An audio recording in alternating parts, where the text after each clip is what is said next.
And then you've got the Sports Betting Alliance in the state, which is BetMGM, DK, FanDuel, Penn Entertainment, all of our favorite players, right? Hold on, Shane. You mean they're not hiding it under a name like Roga? They're actually just calling it an alliance? Yeah, they're calling it an alliance. Exactly. It's Sports Betting Alliance. There you go. Right? Why hide it?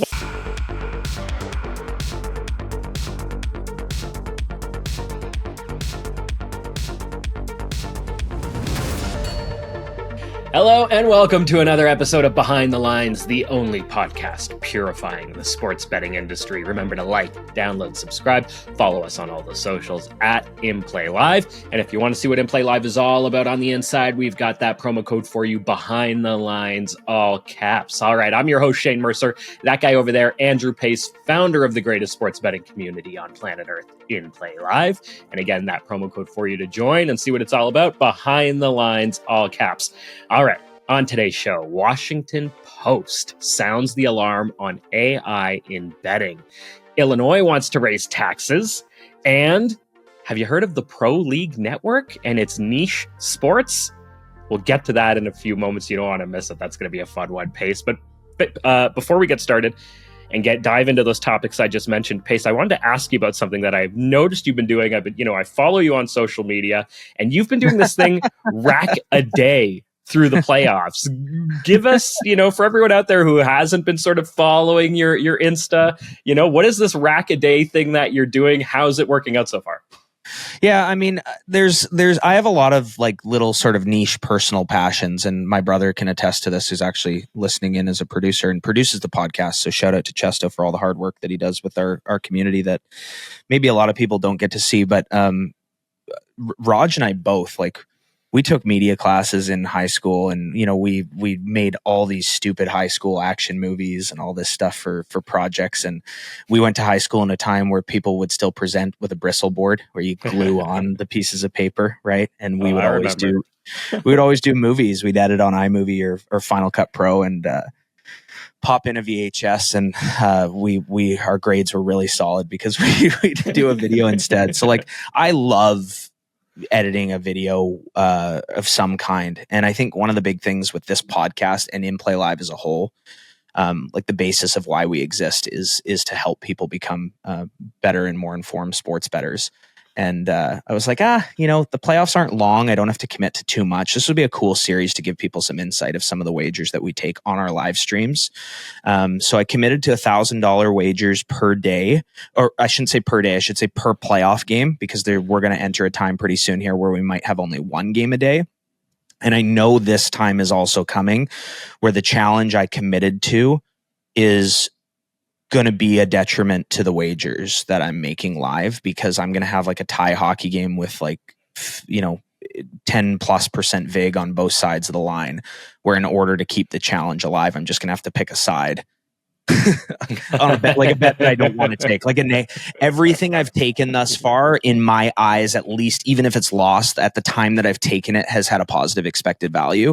Sometimes in hindsight, I can be like, that one wasn't so good, right? But there is a time coming when I'm going to press a button with negative expected value, which might sound crazy, which is why I did $1,000. So I'm fully comfortable with making a bad bet for $1,000.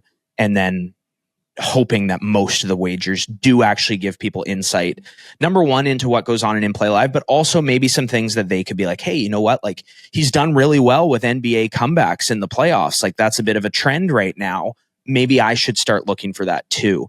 And I will say that if, for whatever reason, you're not a member, you follow me on socials and you're listening to this podcast, I'm talking to very few people.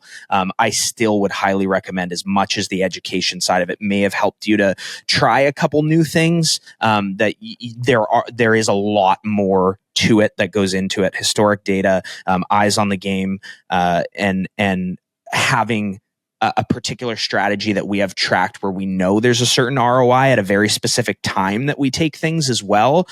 So I would still recommend following us and joining and learning a bit more before you did it on your own. But at a minimum, we're just trying to give some education to, I'd say, the broader betting community.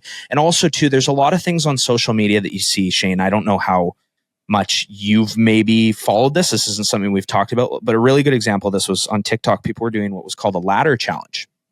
So you try to take you try to take like, I don't know, like maybe it was $10, maybe it was $1, maybe it was $100. I don't know what it was. And you try to turn it into like money. You try to turn it into 10,000. And the sports books just freaking love this shit because you're promoting the books and you're promoting basically not betting with a bankroll. So you take this $10 or $100 and you try to run it up to $10,000 by going on a run, as opposed to turning that into profits, realizing the profits and having a bankroll. So if you took the $10 to $5,000 and you're one pick away from completing this ladder challenge to $10,000, you go all in and lose it all. And people will say, oh, I only lost $10. So it's like, no, you didn't. You had 5,000. You had $5,000 and you could have systematically deployed that 5,000 in a whole series of different ways. You could have withdrawn and started investing some of it. You could have reduce your bankroll back down to 1,000 and then taking some of those hopefully good picks that you had and doing it a little bit more systematically, and you've thrown that all away. So the Tim Nackey is huge right now on social media because he does a blackjack challenge. He actually just concluded it, and it was he ended up doing like 91 days, and he won $500,000 playing on blackjack. And I love the content. Like, I genuinely, truly enjoy a lot of the gambling content that's out there. So I wanted to go, okay, what is this content out there, and overall, what is the message? And unfortunately, the message is encouraging people to gamble, where mine might do the same, but I'm looking at it from the standpoint of going, these people that are out here are gambling. Can I actually give them something that's going to steer them just maybe in a little bit of a smarter or better direction? And if you take like one of the wagers, Shane, I'll just talk about really quickly in a little bit more detail than what was out there. We took the Boston Celtics money line live in Game 3. Yeah, we sure did. Right, it was a tremendous hit. It was my favorite moment of the playoffs, I think, besides one of the wagers we hit on the Avalanche in round 1. But tremendous wager. I noticed that the Celtics were playing just remarkable defense, and Pacers Celtics games have been really high scoring. This game was really high scoring too, but there was a significant switch in the way the Celtics were playing in real time. They made it damn near impossible for the Pacers to score. And as soon as I saw that, I was like, okay, I want a bit of money on this. And then I saw it continue. I'm like, okay, I want a bit more money on this. And that's basically the way the game went. You still have to kind of get lucky for them to close in a big gap, which they did. They went on to win that particular match.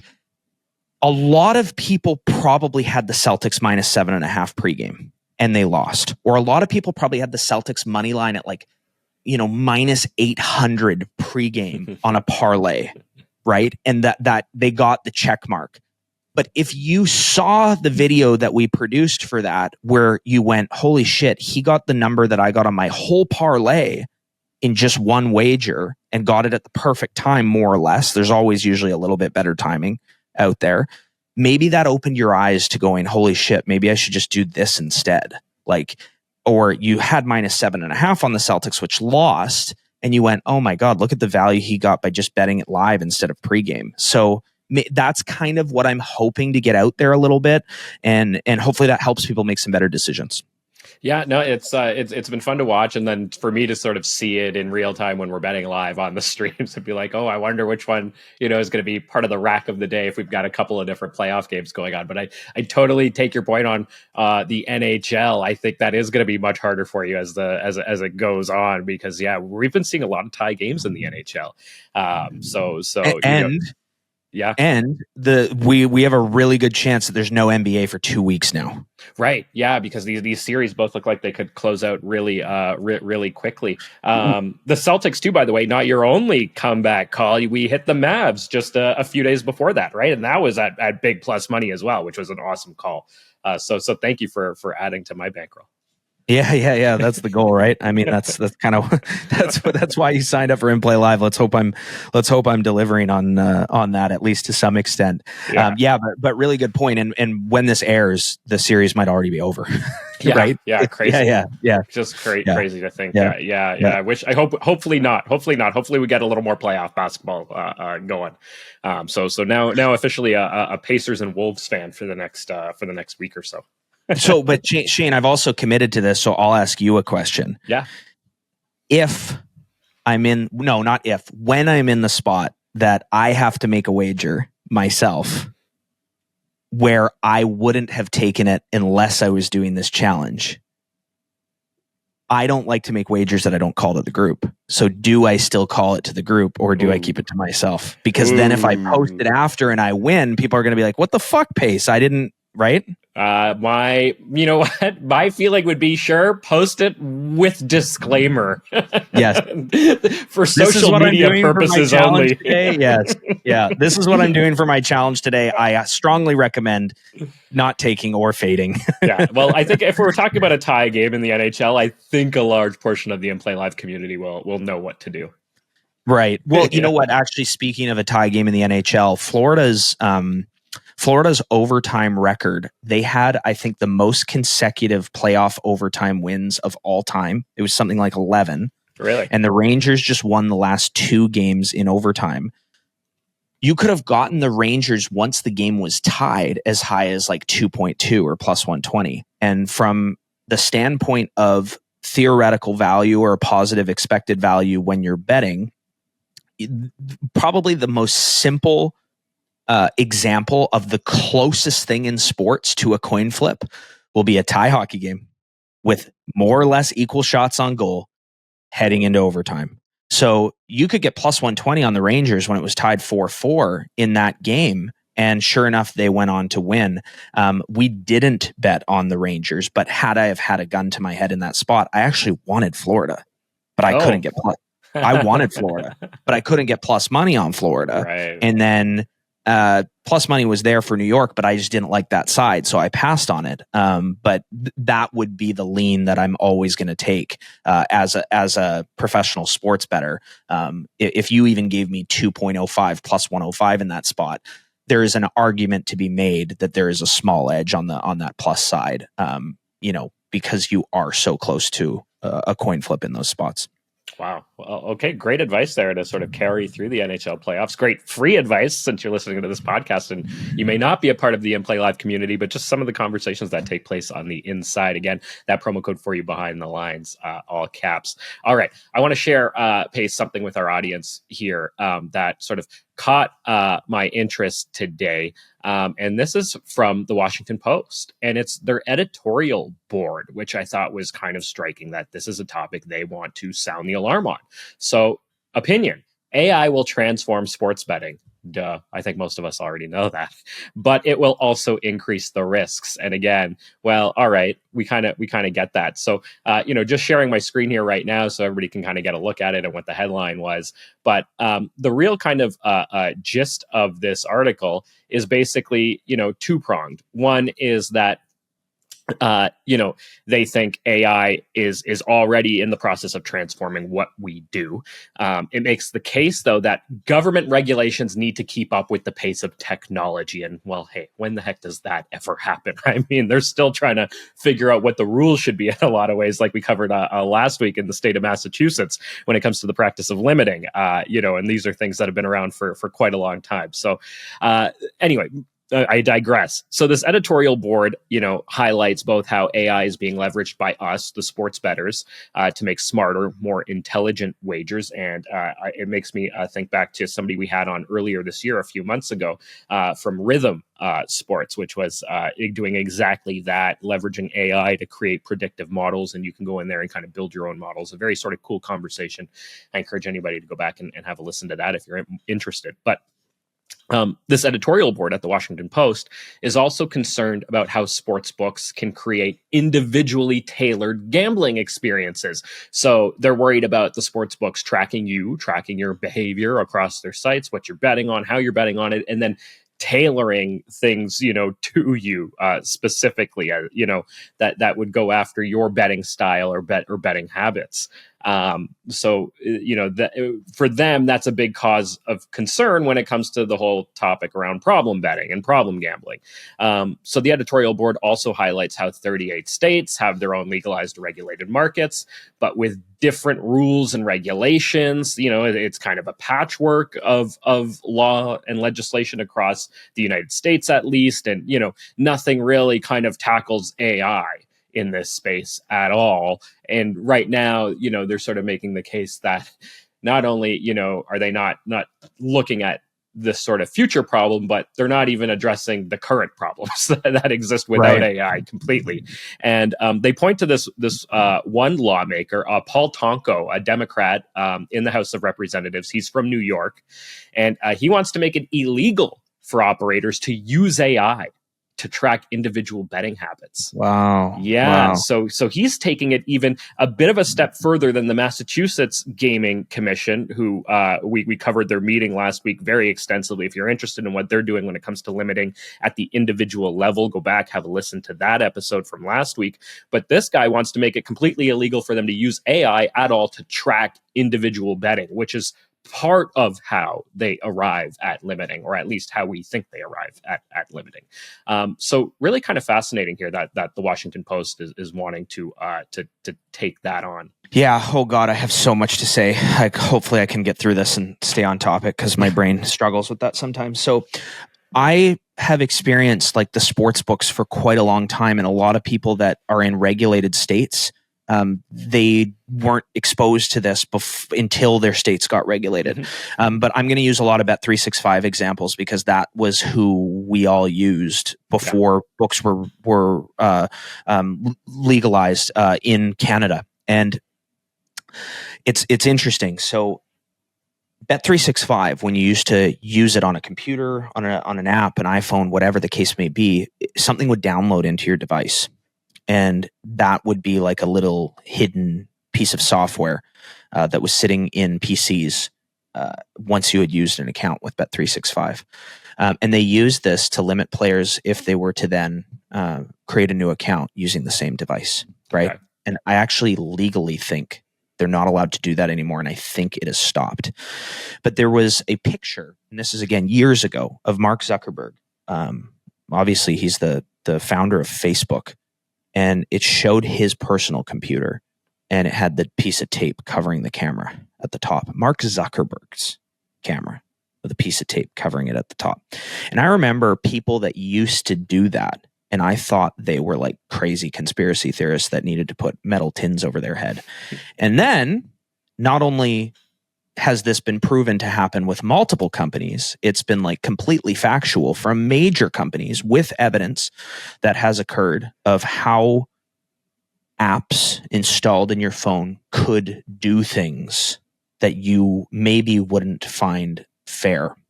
And a really good example of this is what's called Operation Greyball at Uber. So there's a television that is a dramatized series of the uprising of Uber.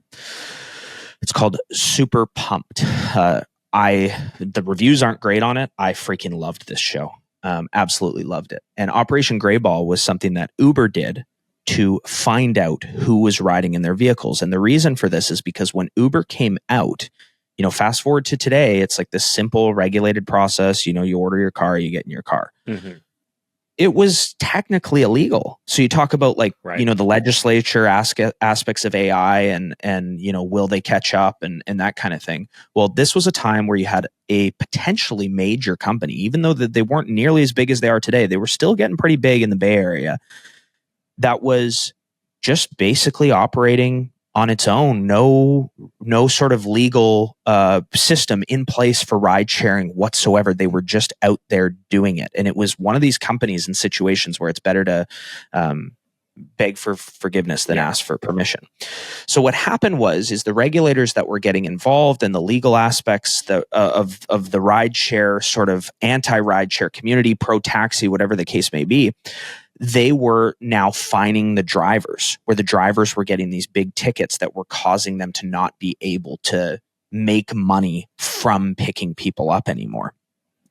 And Operation Greyball was Uber using the app to find out exactly who you were by turning on your camera, verifying that you were a certain politician, and also blocking the radius of where you get a particular ride, maybe close to a parliament building, maybe close to a police station, whatever the case may be, and essentially abusing the information that they had about you as a person to ensure that the people that were giving out tickets and the people that were influential in the legislature could not get rides.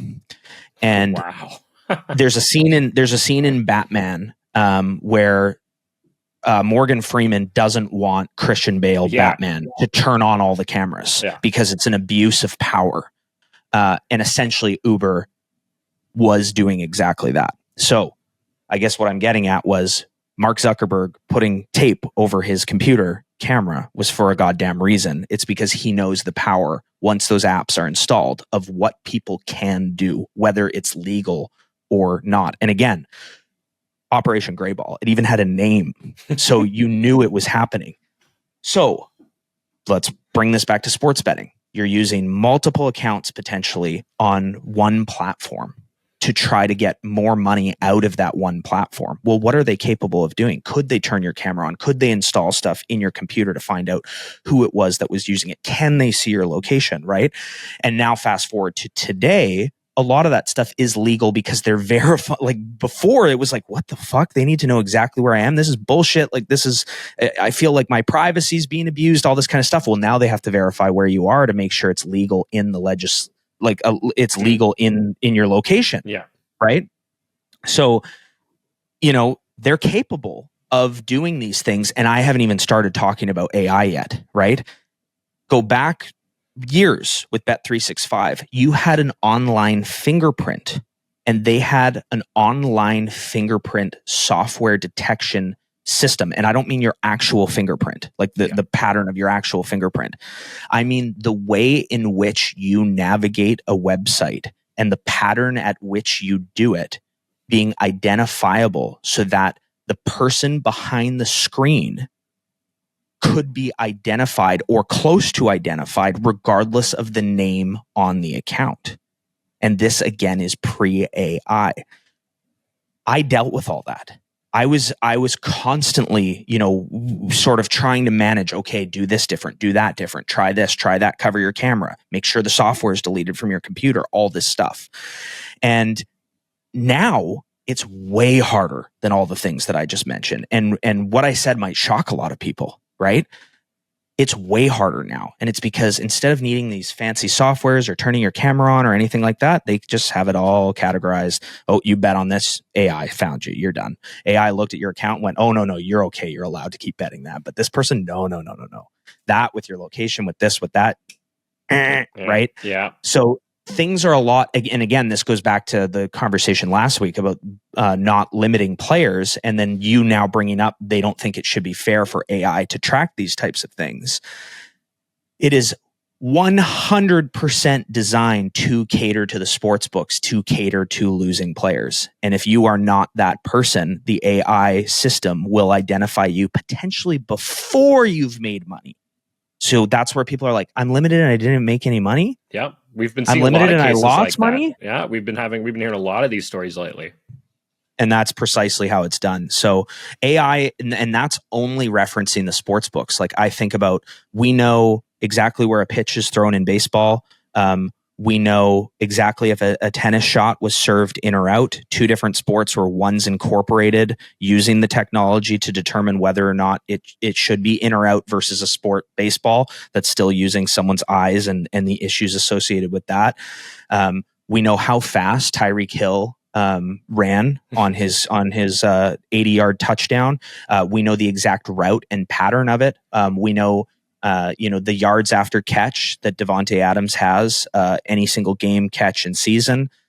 So the technology in sports, it's a two-edged sword. The player side of it can use this to their advantage, gaining statistics that we didn't have before, that yes, the sports books have too, but getting access to that level of information. Then we have everything to do with statistical modeling and AI to be somewhat predictive or to predict theoretical value, which we always have had, but that's become more advanced and is going to continue to become more advanced. And then, of course, the other side of the coin, all the sports books having this same information as well. And that kind of leads us to, where we are today.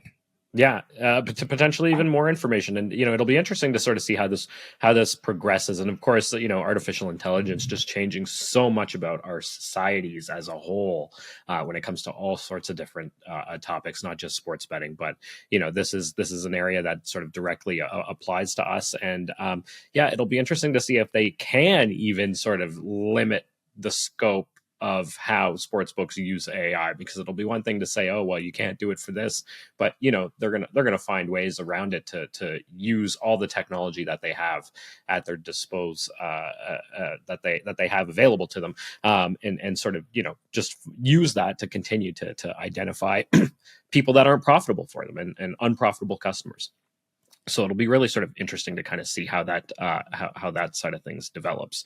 Okay, staying on this topic though of regulation and what governments are doing, came across this one which I thought was pretty interesting, and this is for everybody in Illinois, and I know we got some In Play Live members in the state of Illinois. Shout out to Sean Schroeder, who we've had on the show before. I know that Touchdown Toads. Toads out there in Illinois as well, and I think there's a few others. But the state of Illinois is, I think, starting to think they didn't get enough when they moved to the regulated market, and it's considering increasing its taxes. So Illinois is one of those 38 states mentioned that has a regulated market in the United States. And the governor, J.B. Pritzker, wants to raise the state's sports betting tax from 15% to 35%. So to give you a sense of how that compares, only two other states are higher than 35%. Pennsylvania has a 36% tax rate, and New York is the highest at 51%, which is, yeah, right? I mean, there you go, right? In 2023, the bettors in Illinois, they placed $11.6 billion worth of wagers, and that meant that the state raked in just over $150 million in revenue from sports betting, and that was just last year. So kind of interesting to see that the state sort of going back and looking at it and going, wait a minute, we could have get a lot more out of this. We should be looking at 35%. So of course, the sports books are like, no, 15% is great. We got to keep it the same. But here's what's really kind of interesting that I think is kind of a fascinating sort of argument that they're laying out here. You've got this group in Illinois called the Campaign for Fair Gambling, which sort of represents sports bettors and people who are, interested in real responsible gambling and responsible gaming. And then you've got the Sports Betting Alliance in the state, which is BetMGM, DK, FanDuel, Penn Entertainment, all of our favorite players, right? Hold on, Shane. You mean they're not hiding it under a name like Roga? They're actually just calling it an alliance? Yeah, they're calling it an alliance. Exactly. It's Sports Betting Alliance. There you go. Right? Why hide it? Why hide it? They're the alliance. Yeah. But what are the things they're trying to sort of say here is that, hey, Illinois Governor J.B. Pritzker, if you raise the taxes from 15% to 35%, well, guess what? Sports bettors are going to suffer because that will affect the odds we can offer. Basically saying, hey, we're going to have to take a higher vig. So it's like, wait a minute, can you even do that? Well, of course they can do that. They can set the odds, but it's like, other states have higher taxes, and how has that affected the vig there? I don't know. It's kind of an interesting conversation, because I know, Pace, when we're on live streams, we often hear things, and I know this as a FanDuel user in Ontario, where some of the guys in the different states will have different FanDuel lines than I've got in Ontario. And they'll be like calling out odds at one number, and I'm like, wait a minute, I don't have that here. I don't have that number here. Maybe that's because Ontario's taxes are too high. I don't know, but it really is sort of highlighting this aspect of, hey, it's not a fair playing field at all, even among sports books, depending on the market. It's actually interesting that you bring that up, Shane, because when we talk about regulation, we keep going back to the conversation of limiting players, and that being like a real sticking point for us. We never talk about like vig and house, like what the cut is that the house will take, and how regulated that is or isn't. Like we never really speak about that, and we have seen time and again, I have screenshot after screenshot of really funky lines that can be offered, where maybe it's at the end of the game, where the sports books are offering only the money line for the team that's losing and not the team that's winning, because even if they were to offer 1.01, which you'd need to hit 99 out of 100 times to break even, that 99 out of 100 actually has theoretical value. But then the other side, instead of it being 100 to 1 or 1,000 to 1, will be offered at like 8 to 1 or 10 to 1. And it's just trying to trap bad bettors. Mm-hmm. But the actual vig on that, maybe you don't really see, because it isn't a two-sided bet where you have minus 110 on both sides. Because they're only offering that one side, you don't even really think about it twice, or you don't really think about it much. Mm-hmm. And I guess what I'm getting at is, like, that isn't regulated when the line that's being offered there is like the biggest trap imaginable. The statistical probability at some of those points where they're offering, like, say, a 10 to 1 might be closer not to 1,000 to 1, but to 10,000, 100,000, or even 1,000,000 to 1 in some cases where the lines are being offered. And we saw this recently on FanDuel again with player props at the end of an NBA game, and what it was where the winning team was being fouled, like intentionally fouled by the losing team in the dying seconds of the game, maybe 5 seconds left in the game. And they're about to go up like 6 or 7 points. And only the winning team's player props are being offered, and only 3-pointers made. And it was their over on 3-pointers made, when it is statistically impossible for them to shoot a 3-pointer in the game. So they might be going to the line to go up 9 points with 4 or 5 seconds left. The opponent might jack a 3. Yeah. But the winning team won't. And again, they're offering it at like 2.75 plus 175, when the statistical probability would require the winning team to like get an offensive rebound off of the free throw, and then instead of dribbling out, pass it behind the arc to that player, have him shoot the ball and make it. Like, the kind of thing that just doesn't happen. At least 1,000 to 1 there, like at least 1,000 to 1. And you can guess what? If you could bet the under there, that line's not available. If you could bet the under at the inverse price of the plus 175, we would be rich beyond our wildest means if it stayed up and stayed there. Because your whole life you would just go to FanDuel and bet all of these unders in this exact situation, and more or less never lose. And it's not regulated. So it's interesting. I know this gets off topic from the article, but we haven't had this discussion of VIG and what sportsbooks can and can't do, because BetUS is a really good example of an offshore sportsbook where late in the game, you might see minus 140 on both sides. It's not regulated by the offshore regulators. It's not regulated by the in-state regulators. The only regulation that exists is the competitive market or landscape from the standpoint of what you do offer. And this is why FanDuel is doing exactly what I just said. It's because they're offering lines at a point in the game when no one else is. The game is over. So they're going, what can we offer that is specifically and only a trap to players late in the game? And what you get is you get the odd customer who comes along, doesn't know how much time's left in the game, and sees something like, oh my God, Steph Curry to hit another 3-pointer at 2.75? That's incredible. And they bet on it, not knowing they literally could not have won. Yeah. And it's an unregulated trap.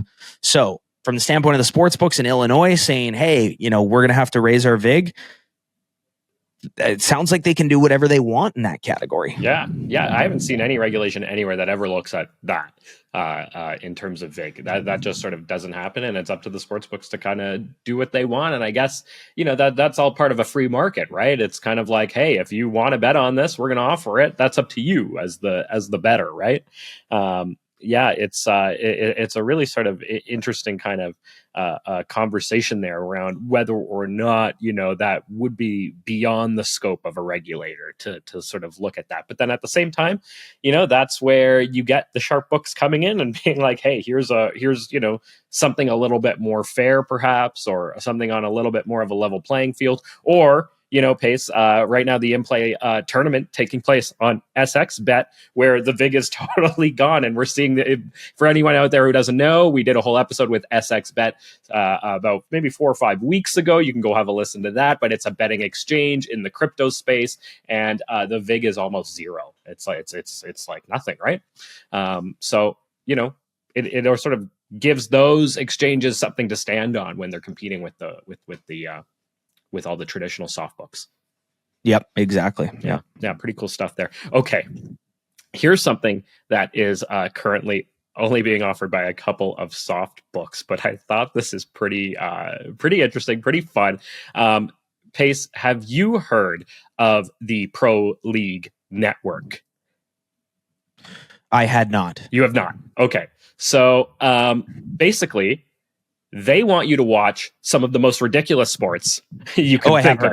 Yeah, okay. I have heard of it. So they want you to watch these ridiculous sports, and they want you to bet on it. And that's the sole purpose of this. Yeah. So for everyone out there who hasn't heard of it, here's what I'll do: is I will play you just a little bit of what they are, what they're doing, and you'll get a sense of exactly who they are.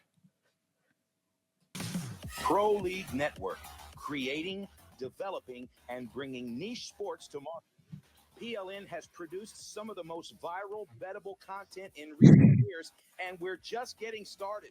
Join us tonight for this special combat sports edition of PLN Picks. We've got something for everyone. And you can so there it is. So Faze, here's what we're talking about. All right, you might have seen these guys wrestling in a car. That's called car jitsu. All right. Oh my God. You've heard of the slap fighting, especially because Dana White has his own version of it called Power Slap, and a lot of people know that. But here's a few other ones: street ball, which is 3-on-3 street basketball.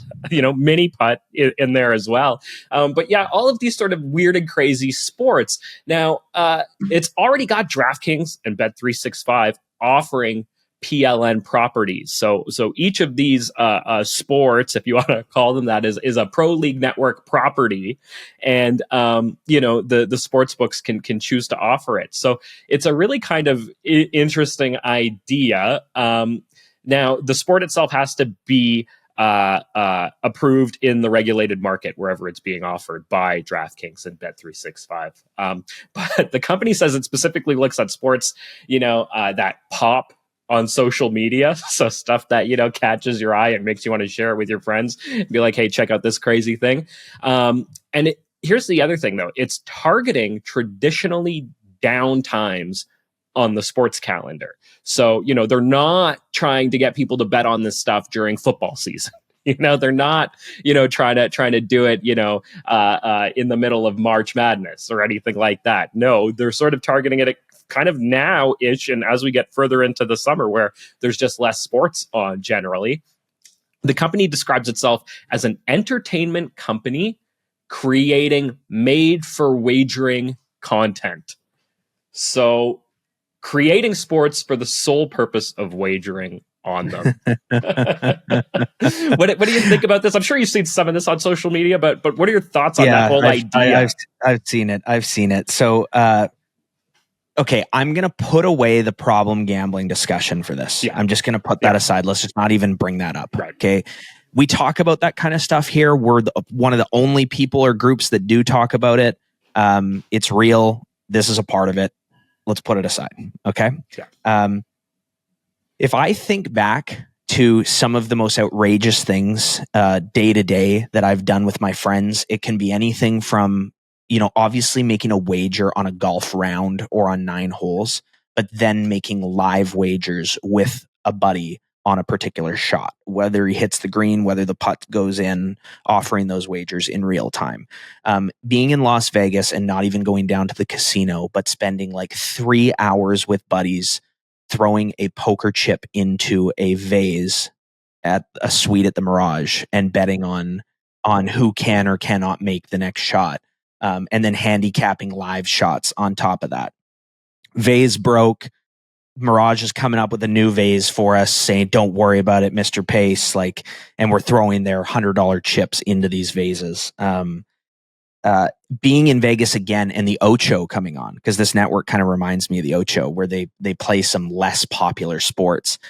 Seeing a cornhole match on, opening up sports books to try to find lines to wager on it, not being able to find it, and then all of us in the room betting on different players based on what we've seen in that match already, and essentially being a live exchange in that moment, betting amidst each other, only to find out after the fact that, of course, we were watching a rerun.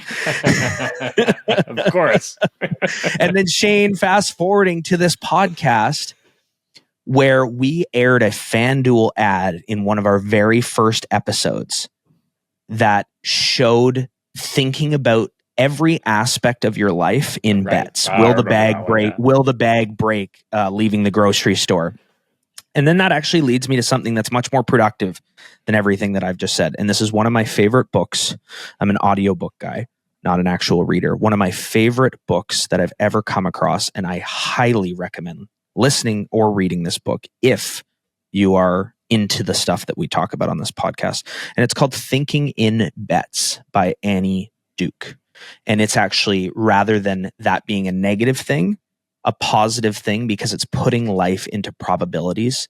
And it's actually sort of this concept of thinking about things differently because of probabilities, and basically making that a way that you look at life. And it was kind of like me reading a Bible about myself when I read it, because I was like, oh my God, someone's saying all the things that I do in my day-to-day life and the way I think about things being like this highly productive and effective way to go about your life. Really, really great read.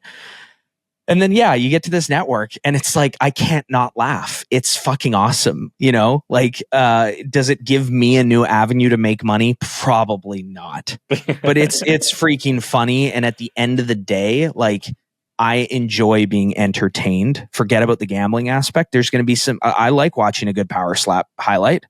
If you're telling me these two people are going to fucking step in the ring, and I've heard like the first place person will win like $5,000 in that. And I'm like, what? Oh, God. You couldn't pay me $500,000 to do that. And I'm like, you're doing this for $5,000, but you're telling me two consenting adults are getting up there and doing that. And I can watch a highlight of it, a guy getting knocked out and half of his cheek falling off because he voluntarily did this. That's entertaining. And this is in line with that. So we're going to get some good content from it. And, from the problem gambling side of things, maybe not the best place to go deploy your bankroll, unless maybe you do find an edge over there. Well, I was just going to say, right? Like, maybe you can find an edge, just like in all other sports, right? There is usually some way to find the edge, although it'll probably take some trial and error. But Pace, from the sounds of it, then no car jiu-jitsu masterclass coming to In-Play Live.